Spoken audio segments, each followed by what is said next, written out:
함께 나눌 말씀의 제목은 확신을 가진 자의 기쁨이라는 제목을 가지고 함께 하나님의 말씀 나누겠습니다. 오늘은 여러분 잘 아시는 것처럼 교회력으로 성회 수요 예배로 우리 함께 예배하고 있습니다. 이날은 특별히 제를 준비해서 그 제를 마치 온몸에 다 뒤집어 쓰고 주 앞에 회개하는 그런 형상적인 일들을 통해서 우리의 마음을 새롭게 하는 그런 날이 됩니다.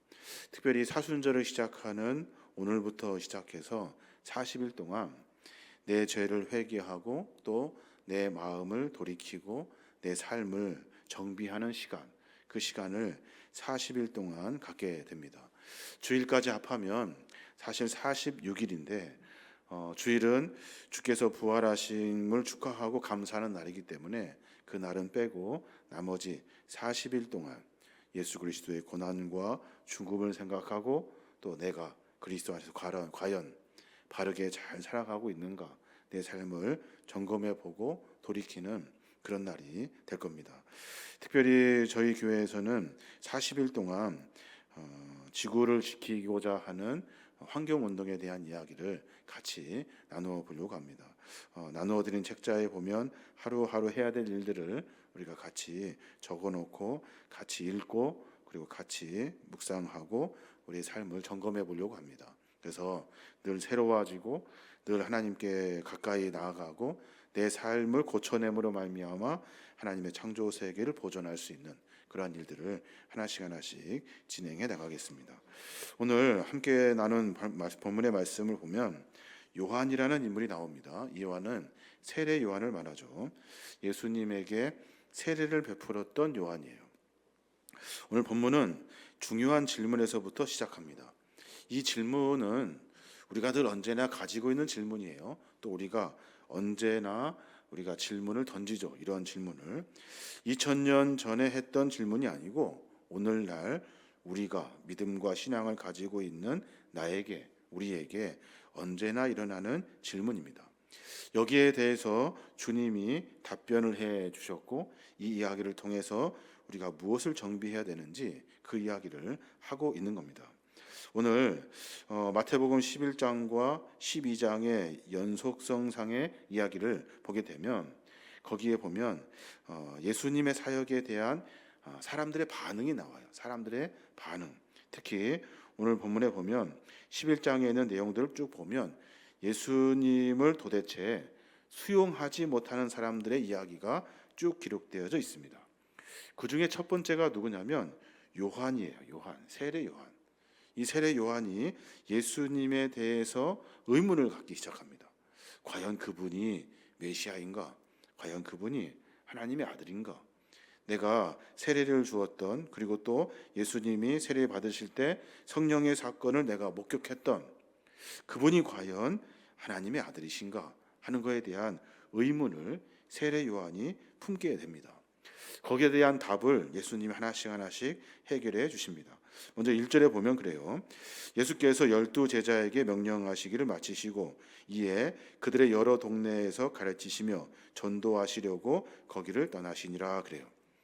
10장에 보면 12 제자를 부르셨고 그들에게 더러운 귀신을 내쫓아내도록 하셨고 모든 병, 모든 약한 것들을 고칠 수 있는 권능을 제자들에게 줍니다. 그리고 제자들에게 뭐라고 말씀하시냐면 이방인의 길이나 사마리아의 고을로 가지 말고 이스라엘 집 잃어버린 양에게로 가서 복음을 전해라 라고 선포하고 계셔요. 그들에게 명령하시고 가라 하신 다음에 예수님은 그냥 가만히 계셨는가?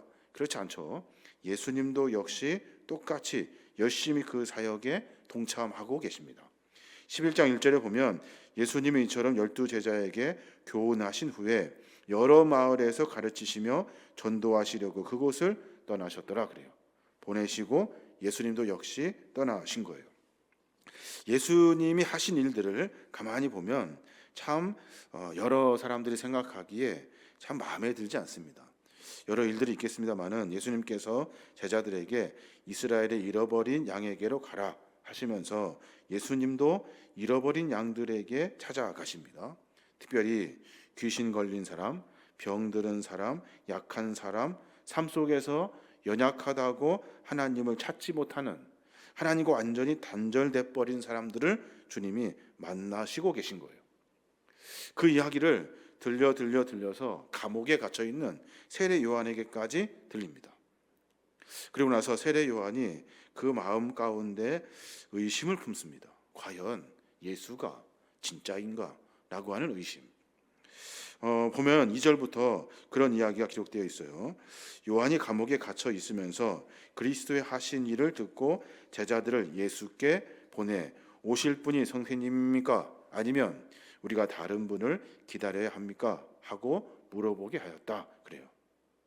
예수님이 하신 일들을 보고 세례 요한이, 감옥에 갇혀 있는 세례 요한이 그분이 진짜인가? 너희들이 가서 한번 확인하고 와라. 그리고 그에게 직접 물어보아라 라고 말해주고 있는 거예요. 세례 요한은 로마 식민 정권의 앞잡이였던 헤롯 안티파스가 자기 동생 빌립의 그 아내를 취하게 됩니다. 그 아내를 취함으로 말미암아 잘못된 결혼의 관습, 잘못된 죄악에 대해서 요한이 지적을 하게 되죠. 그래서 헤롯 안티파스가 세례 요한을 잡아다가 감옥에 가둬 놓습니다. 거기에서 예수님이 하신 일들을 쭉 듣게 된 거예요. 그리고 의심의 마음을 품습니다. 개역 개정 성경에 보면 오실 그가 라고 표현하고 있고, 현대의 성경에는 오실 분이 선생님입니까? 라는 말로 표현하고 있어요. 이 말은 당신이 진짜 메시아입니까? 라고 하는 말입니다. 당신이 진짜 우리가 기다리는 구원자 맞습니까? 라고 묻는 거예요. 우리가 다른 분을 기다려야 합니까? 라고 하는 말은 당신이 아니면 우리가 빨리 돌이킬 수 있도록 당신이 말해 주십시오 라고 하는 말이죠. 우리 안에도 그런 의문을 늘 언제나 품고 살아갑니다. 과연 하나님은 살아계신가? 하나님은 내 삶 가운데 깊이 개입하고 계신가? 나를 하나님은 도대체 사랑하기는 하시는가? 하는 의문을 우리는 늘 언제나 품고 살아갑니다. 요한은 예수님에게 두 가지 의문을 가지고 질문을 던집니다. 그 하나는 뭐냐면 예수님께서는 과연 강력한 권능의 메시아인지 확인하고 싶었던 거예요. 왜냐하면 요한은 지금 감옥에 갇혀 있고요. 그리고 요한이 기다리고 있는 메시아는 로마 정권을 무너뜨릴 수 있는 강력한 권능을 가진 메시아야만 하기 때문에 그래요. 이스라엘의 마지막 선지자 요한이 열심히 사역한 일이 뭐예요? 로마 정권의 앞잡이 역할을 하는 헤롯의 불의함에 대해서 정죄하는 일들을 합니다. 그리고 요한과 함께 만나 세례도 받으시고 함께 이야기 나누셨던 예수님에게도 그 마음, 그 꿈을 품기를 원하고 요한이 여러 해 동안 예수님과 함께 사역을 하게 되죠. 문제는 뭐냐면 세례 요한이 그 마음을 꺾어내지를 못합니다. 하나님이 계획하신 것, 하나님이 아시는 마음, 하나님의 방법을 요한은 이해하지 못해요. 세례 요한과 달리 예수님은 그 식민 정권에 대한 어떤 신적인 심판이나 선지자적 행동을 하지 않으셔요. 가난하고 병들고 소외되고 연약한 사람들만 만나고 다니십니다. 병사를 만들거나 정치인들을 만나거나 힘 있는 사람을 만나지 않고 엉뚱한 짓만 하고 다니는 거예요. 거기에 요한이 사실 마음이 불편해지기 시작한 거죠. 또 하나는 개인적인 실망을 담은 질문이죠. 예수님께서 많은 이들의 질병을 치료하시고 귀신도 내쫓고 기적을 일으키셨지만 진짜 정작 필요한 것은 뭐예요? 나, 세례 요한 자기 자신, 내가 감옥에 갇혀 있는데 나는 언제쯤 풀려날 수 있을까? 이 고민을 가지고 주님에 대해서 의심하고 신뢰를 갖지 않고 늘 언제나 주님을 메시아가 아닌 것이 아닌가라고 하는 마음으로 주님을 대하고 있는 거예요. 우리도 마찬가지죠. 우리는 늘 언제나 개인적인 욕심에 의해서 내가 보고 싶은 것만 보고 생각하고 싶은 것만 생각합니다. 마치 세례 요한과 같이 예수님이 하는 일을 보니까 도저히 나에게 도움이 될 것 같지가 않아요. 그래서 당신이 오실 그분입니까? 당신이 진짜 우리가 기다리는 메시아입니까? 라고 확인해보고 와라 라고 제자들을 보내게 된 겁니다. 거기에 예수님 뭐라고 말씀하시냐면 나로 말미암아 실족하지 않는 자는 복이 있다 그래요. 예수님을 메시아로 이해하고 받아들여야만이 복이 있는데 의심을 품거나 다른 마음을 갖거나 혹 메시아가 아닐 수 있다라고 하는 그런 마음이 들어있으면 복이 되지 못한다라고 하시는 말씀이에요. 현대어 성경으로 보면 나를 의심하지 않는 사람은 행복하다고 전해주어라 라고 말해요. 이것을 우리말로 바꾸어서 재해석해 보면 그런 말이에요. 다시 말하면 네가 나를 의심해? 요한, 네가 그래서 지금 감옥에 있는 거야. 그래서 네가 지금 불행한 거야. 네가 지금 행복하지 못한 거야 라고 말씀해 주고 있는 겁니다. 성도의 삶 속에서 종종 이런 의문이 들죠. 하나님은 정말 살아 계신가? 하나님은 정말 살아 계신가? 또 하나는 하나님께서는 정말 나를 사랑하고 계신가? 여기에 대해서 우리는 늘 자기가 생각하고 싶은 대로 생각합니다. 하나님이 살아 계실까? 하나님이 살아 계실 것 같으면 내 마음이 들어야 살아있다라고 말할 수 있을 것 같고, 하나님이 나를 사랑하신다라고 한다면 내가 그 사랑을 받은 것 같아야 내가 하나님의 나를 사랑한다고 말해줄 수 있거든요. 모든 기준은 자기에게 있습니다. 지금 내가 겪고 있는 이 고통 왜 해결해 주지 않는가? 하나님은 계시는가? 하나님은 나를 사랑하고는 있는가? 여기에 요한이 그 답을 듣게 되죠. 나를 의심하지 않는 사람은 행복하다고 전해주어라 라고 하는 제자의 말을 듣습니다. 그 뒤로 요한은 한 번도 성경에 등장하지 않죠. 그 뒤로 죽을 때까지 헤롯 안티파스가 그 딸, 그러니까 다른 딸이 춤추어서 기뻐하는 그 마음으로 춤값으로 요한의 목을 내어줄 때까지, 그러니까 마태복음 11장에서 14장까지 요한은 한 번도 등장하지 않습니다. 그리고 그냥 죽어버리고 말죠. 여기에서 우리는 많은 것들을 생각해 보게 됩니다. 우리가 과연 회개하고 돌이켜야 될 것이 무엇일까 하는 생각을 해보게 됩니다. 우리에게 수많은 죄가 있고 수많은 악이 있고 수많은 잘못들이 있겠죠. 가장 큰 잘못은 세례 요한과 같이 하나님은 정말 계시는가? 라고 하는 의심, 또 하나님께서는 정말 나를 사랑하시는가에 대한 의심, 이것이 우리 안에 있는 가장 큰 죄가 아닌가라는 생각을 해보게 됩니다. 이제 예수님께서 세례 요한의 제자들을 보내시고 난 다음에 여러 가지 답을 그들에게, 나머지 사람들에게 해주시는 그 이야기가 그 뒤에 쭉 기록되어지게 됩니다. 예수님께서 특별히 그 제자들에게, 확인하러 온 제자들에게 먼저 이렇게 말씀하셔요. 너희가 가서 듣고 본 것을 요한에게 알려주어라 라고 말해요. 그들이 보고 들은 것이 뭐예요? 확인할 수 있는 것은 가난하고 어렵고 힘든 사람들 만나고 있는 예수님의 모습이에요. 소경이 눈을 뜨고 안진뱅이가 걷기 시작하고 문둥병자가 깨끗해지고 귀머거리가 듣게 되고 죽은 사람이 살아나고 가난하고 힘든 사람이 기쁜 소식을 만나게 되더라는 거예요. 또 4절에 보면 예수께서는 요한의 제자들에게 너희가 보고 듣고 본 것을 요한에게 알려주어라 라고 말하면서 또다시 예수님이 하신 일들을 보여주어요. 맹인들이 보게 된 일들, 그리고 여러 일들 속에 치료받는 모든 과정들을 다 그들이 알고 확실하게 확인하게 됩니다. 이제 그 이야기를 이제 가서 세례 요한에게 해줘야 하는 거예요. 예수님께서 이사야 61장 1절에 있는 말씀을 상기하셔서 메시아가 어떤 일을 하는지에 대해서 그 제자들에게 설명해 주고 있는 거예요. 사실은 내가 하는 일을 가서 보고 너희들이 가서 요한에게 전해 주어라 라고 하는 이 단순한 말을 구약에 있는 예언의 말씀들을 인용하셔서 과연 메시아가 누군지에 대해서 설명하고 있다고요. 61장 1절부터 보면 주 여호와의 영이 내게 내리셨으니 이는 여호와께서 내게 기름을 부으사 가난한 자에게 아름다운 소식을 전하게 하려 하심이라. 나를 보내사 마음이 상한 자를 고치시며 포로된 자에게 자유를, 갇힌 자에게 노임을 선포하며 여호와의 은혜의 해와 우리 하나님의 보복의 날을 선포하여 모든 슬픈 자를 위로하되. 그래요. 이게 누굽니까? 이게 바로 그들이 기다리고 있는 메시아의 일들이에요.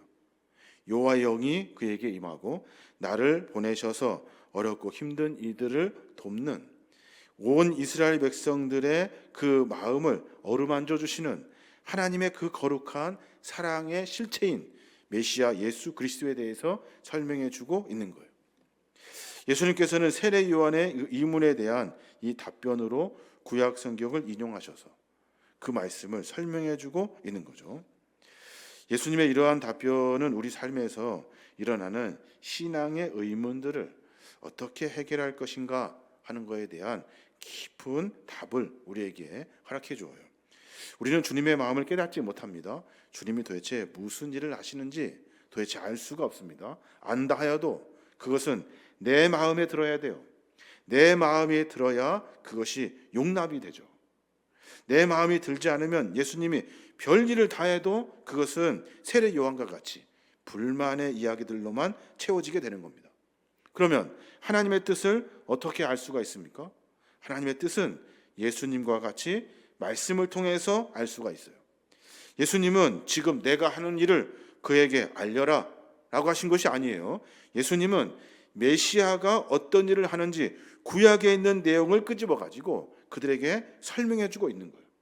다시 말해서 우리가 하나님의 뜻을 알고자 할 때, 우리가 하나님의 마음이 무엇인지 묵상하고 그것을 찾아내고자 할 때 우리가 해야 될 첫 번째 일은 내가 하고 싶다고 되는 일이 아니에요. 하나님의 말씀을 깊이 읽고 묵상하면서 그의 선하심과 그의 성품을 확인하는 일이에요. 이게 바로 하나님을 알아갈 수 있는 유일한 방법입니다. 성경 안에서 하나님이 어떻게 일하셨는지, 성경 안에서 하나님의 마음이 어디로 향하고 있는지, 성경에서 우리에게 무엇을 보여주시려고 하시는지를 말씀을 통해 깨닫지 못하면 우리의 완악한 마음은 여전히 완악한 상태로, 우리의 딱딱한 심령은 여전히 딱딱한 심령으로 내가 보고 싶은 것만 보며 신앙과 믿음 생활을 하게 된다는 거예요. 그러니 절대로 우리의 마음은 깨지지를 않는 거예요. 예수님과 같이 그래 메시아는 이런 거야 라고 말씀하시면서 구약의 말씀을 가지고 그 말씀을 인용하셨듯이 말씀을 통해 하나님의 마음을 찾아갈 수 있어야 하는 겁니다. 회개하고 돌이키는 마음이 우리 안에 있으면 우리는 하나님의 마음을 찾아갈 수 있도록 내 삶을 정비해야 됩니다. 첫 번째 해야 할 일은 말씀을 깊이 읽고 묵상하는 일이에요. 막연한 일이 아닙니다. 말씀을 통해서 오늘 하나님이 어떤 분이신지 찾아가야 되고, 말씀을 통해서 오늘 나에게 하시는 하나님의 말씀은 무엇인가, 내 삶을 말씀을 통해 고쳐내는 거죠. 그래야 내 완악한 마음, 딱딱한 마음을 녹여낼 수 있고 바꿔낼 수 있고 고쳐낼 수 있는 거예요. 또 하나, 한 가지는 주님이 우리의 삶에서 행하신 일들을 되돌아보는 일이에요. 그러면 하나님이 어떤 분이신지를 알 수가 있어요. 메시아가 어떤 분이신지를 알 수가 있다고요. 그분이 지금 누군지를 분명하게 말할 수 있다고요. 의문을 품고 주님이 하신 일들을 봅니다. 그런데 주님의 일들을 가만히 들여다보니까 나도 연약할 때, 나도 힘이 없을 때, 나도 죄 많을 때, 나도 형편없을 때 하나님의 사랑과 은혜를 받았던 기억이 생각이 납니다. 그 은혜의 추억들을 떠올릴 때 우리 안에 서서히 신앙적인 문제가 해결되게 되는 거예요. 그 문제는 완악한 내 마음, 변하지 않는 내 마음, 녹아지지 않는 내 마음을 나에게 베풀어 주셨던 은혜들을 추억하면서 서서히 무너지게 되는 겁니다. 예수님께서 주시는 메시지는 세례 요한에게 확실히 이야기해 주어라. 말씀 속에 메시아가 하셨던 일들이 기억나도록 요한에게 가르쳐 주어라 라고 제자들을 재교육시켜서 보내어 주신 겁니다. 하나님이 어떤 분이시냐? 세례 요한이 하였던 수많은 사역 가운데 하나님은 깊이 개입해 주셨고 그를 도와주셨고 그의 삶 속에서 하나님의 일들을 하시도록 하셨다는 거예요. 하나님은 늘 언제나 은혜를 베풀어 주셔서 우리의 삶을 이끌어 가시는 분이 하나님이셨음을 요한이 기억하도록 제자들을 통해 주님이 보내셔 주신 거예요. 요한의 제자들이 요한에게로 가고 나머지 사람들이 주님 곁에 남습니다.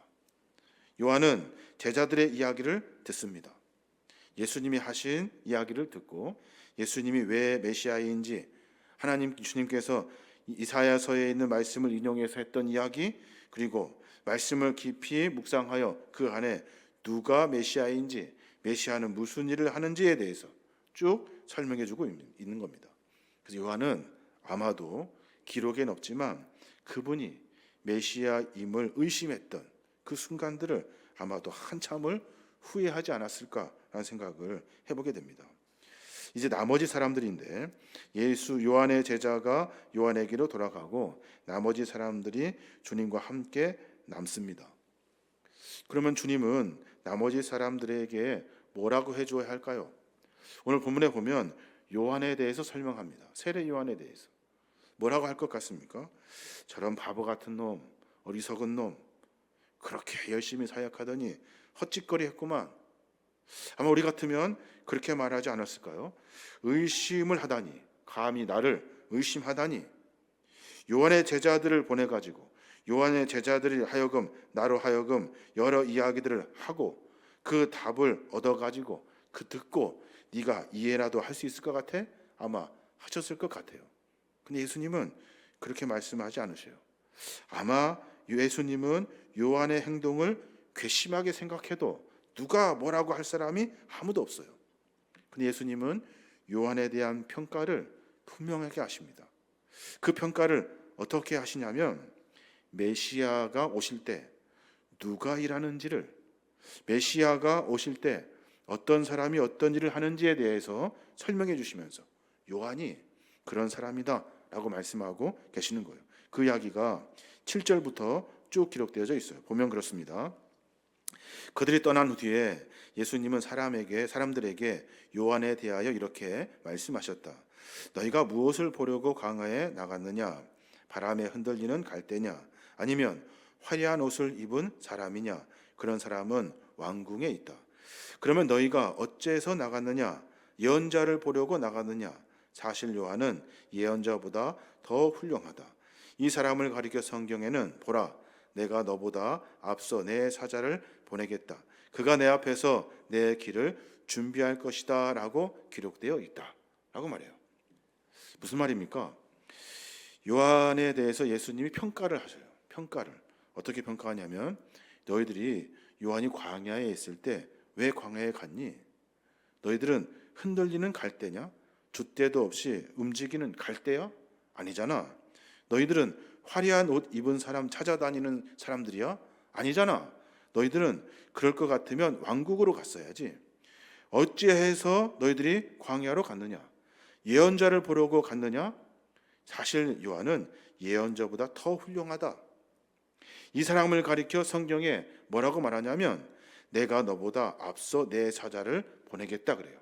여기서 말하는 너보다 앞서에서 말하는 너는 메시아 예수 그리스도를 말합니다. 너보다 앞서 내 사자 요한을 보내겠다. 그가 내 앞에서 내 길을 준비할 것이다. 요한은 어떤 사람이냐면 메시아의 오심을 준비한 사람이야. 요한은 그 일을 했던 사람이야. 그래서 요한이 했던 일들을 보면 예수 그리스도의 나는 분명히 메시아이다 라고 설명해주고 있는 겁니다. 뒤에 또 보면 내가 분명히 말하지만 여자에게서 태어난 사람 중에서 세례 요한보다 더 큰 사람은 없다. 그러나 하늘나라에서는 가장 작은 사람이라도 그보다 크다. 최고의 극찬을 하고 계시는 거죠. 예수님께서는 9절에서 세례 요한이 선지자보다 더 나은 자라고 그 설명을 하시면서 10절에서는 구약의 말씀을 또다시 인용하셔요.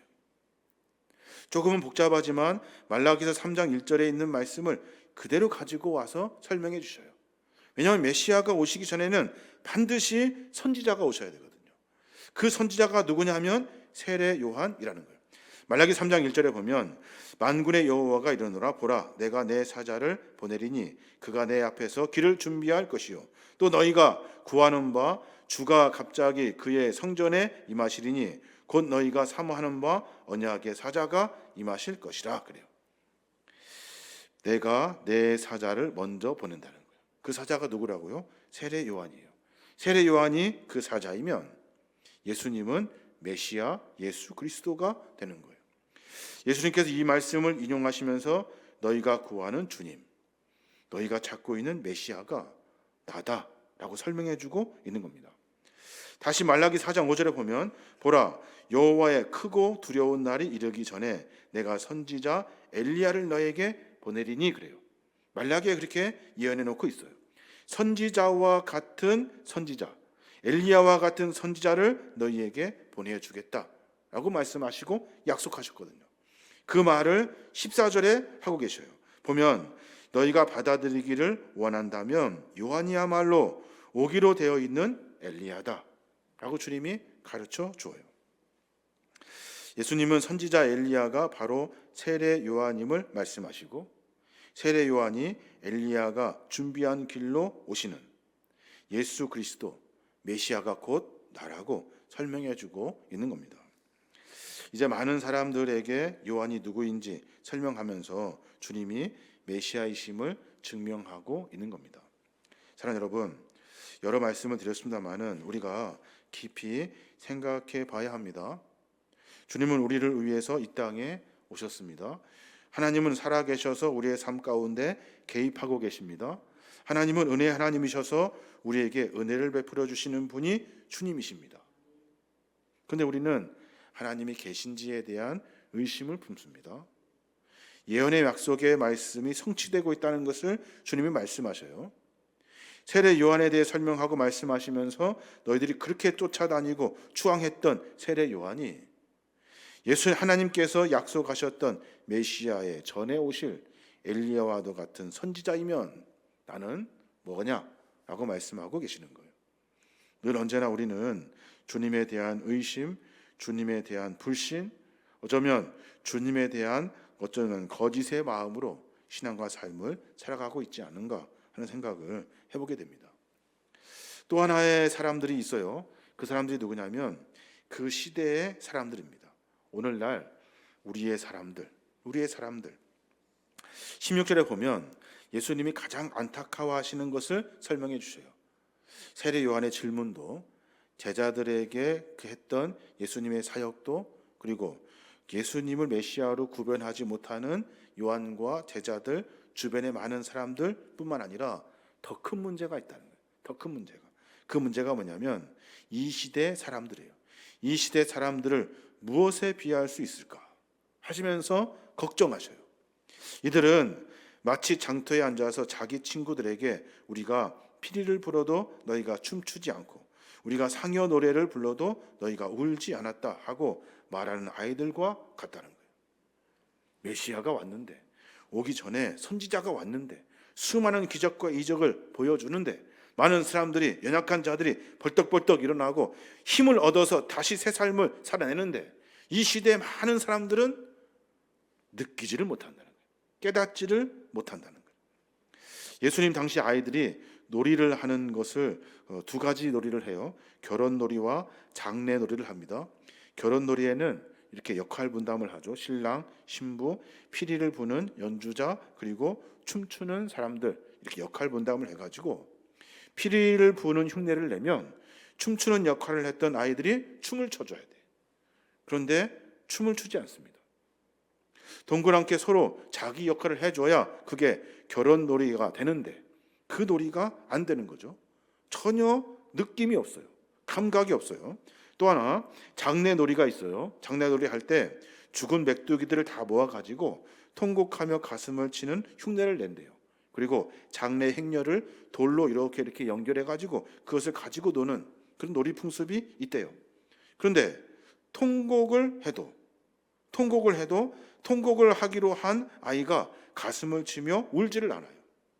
장례 행렬은 한참 진행되는 그거를 막 가지고 노는데 이제 울어야 될 타임에 울지를 않는 거예요.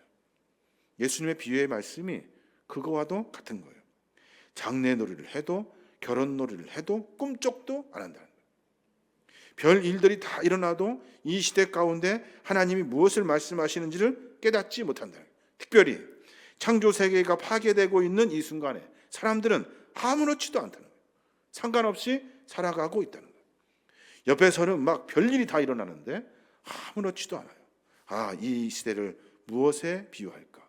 마치 장터에 앉아서 놀고 있는 아이들에 비출 수 있겠다.